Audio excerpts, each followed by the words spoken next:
All India organisation of chemist and ড্রাগিস্টের ডাকে এবং all Tripura chemist and druggist অ্যাসোসিয়েশনের সমর্থনে ত্রিপুরায় 12 ঘন্টার ঔষধের দোকানে ধর্মঘট পালিত হচ্ছে।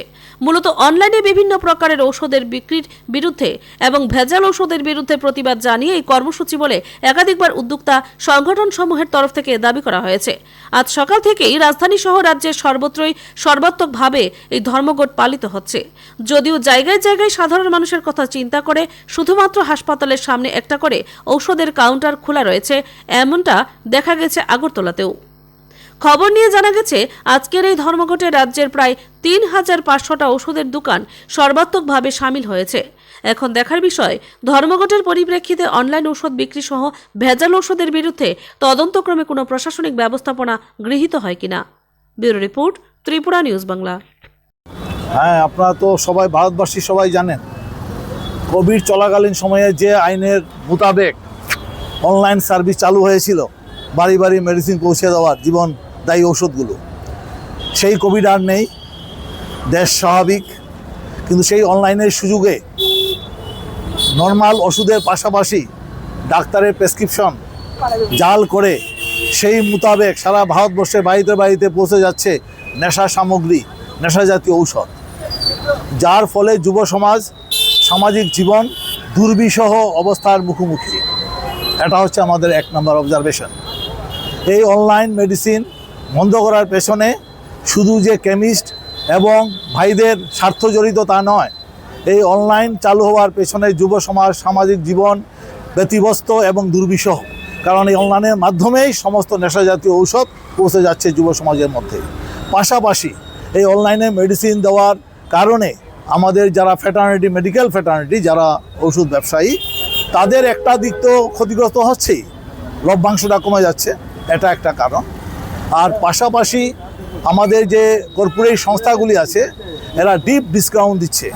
সেই ডিসকাউন্টের ফলে আমাদের এখানে যারা ক্ষুদ্র ব্যবসায়ী আছে, ঔষধ ব্যবসায়ী, এরা কম্পিটিশনে টিকে থাকতে পারছে না।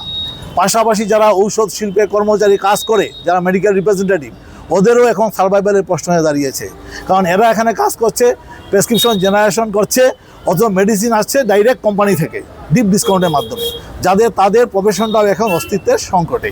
একটা হচ্ছে দ্বিতীয় রিজন। তৃতীয় কারণ হচ্ছে আজকে ভারতবর্ষে অনলাইন ব্যবসা এমন একটা জায়গায় পৌঁছে গেছে যে লোকেল যারা ব্যবসায়ী, শুধু ঔষধ ব্যবসায়ী বলে কথা নয়, যে কোনো ব্যবসায়ী ক্ষতির সম্মুখীন। এতে কেন্দ্র সরকারের কী লাভ হচ্ছে আমরা জানি না। সার্বিকভাবে আমরা অনলাইন মেডিসিন বন্ধের ব্যাপারে আজকের এই সর্বাত্মক স্ট্রাইক চলছে ত্রিপুরাতে। সমস্ত মহকুমা, জেলা, আগরতলা সদর 100% সাকসেস। কেউ এর বিরোধিতা করছে না, আমরাও এর সঙ্গে বিরোধিতা করছি না, আমরাও সহমত। আমরা চাইছি সাধারণ পাবলিক এই জিনিসটা বুঝুক যে অনলাইন ঔষধের পেছনে কি লুকিয়ে আছে। ফেক মেডিসিনের প্রেসক্রিপশন দিয়ে অনলাইন ওষুধ আজকে বাজারে ছেয়ে গেছে, যার দরুন কারণে এই ফেক প্রেসক্রিপশন ডাক্তারবাবুরা দিচ্ছেন না, ওরা নিজেরাই তৈরি করে যাচ্ছে এআইয়ের মাধ্যমে, টেকনোলজির মাধ্যমে। এবং যার দরুন আমরা এই যে সর্বনাশা দিক অনলাইনের, সেটাকে বন্ধ করার জন্য, কেন্দ্রীয় সরকারের দৃষ্টি আকর্ষণ করার জন্য আজকে আমাদের এই সর্বাত্মক বন্ধ। ভারতবর্ষে এই বন্ধ 100% সাকসেস।